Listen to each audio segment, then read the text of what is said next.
This is Carrie with Roto-Rooter with me today, and he's going to explain some things about getting septics inspected.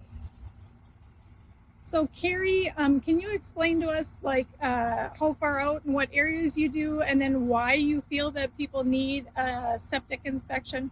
We'll go out as far as people want us to go. 50-mile radius is kind of our average, but we'll go further if need be. And why you wanted a septic inspection is you don't want to move into your house to find out that you got a $16,000 repair bill on your hands. So you want to have it inspected to see if there's any damage to the tank, how the drain field's working, things like that. Problems that you'll have is if there's baffles missing on the outlet side, all your sludge will end up in your drain field and it will fail. So that's expensive to fix. So it's good to have your system inspected. Okay. Is there signs that a person can look for to know that their system is failing?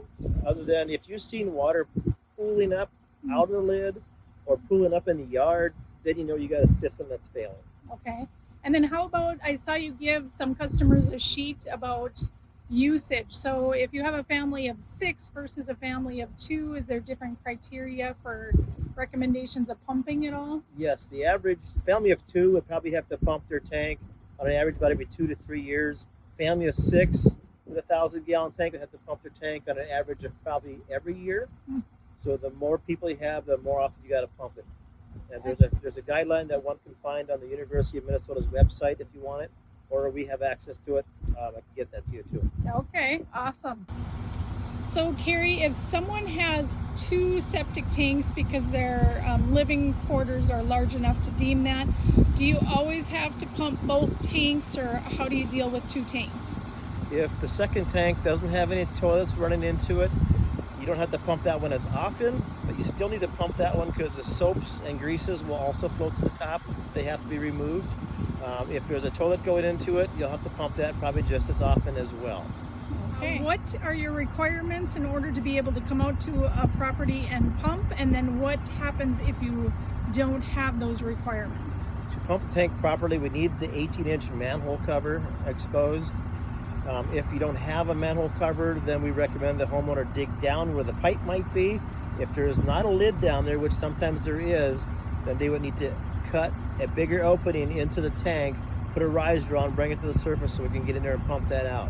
And what we need for an inspection is we also need that hole for inspecting the system so we can get our inspection mirror and light down into the septic tank to take a look around and see what's all going on down there. Okay, so if they don't have that large 18-inch cap, then it prevents you from seeing what? Like, what can't you do, or what can't you see? First off, I can't get all the scum out of the tank, so about 75% of the material stays behind if I pump it through a pipe, and I can't get my inspection mirror down if there is no proper manhole cover in there.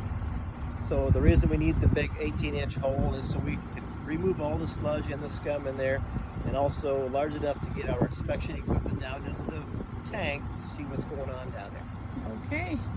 Anything else, Carrie, you can think of that as realtors you'd like us to know, or just get a hold of you if we have questions? Just make sure when you get to the property and you find out, make sure that there is an 18-inch cover if we are to do an inspection. All right. Okay. Thank you, Carrie. Thank you.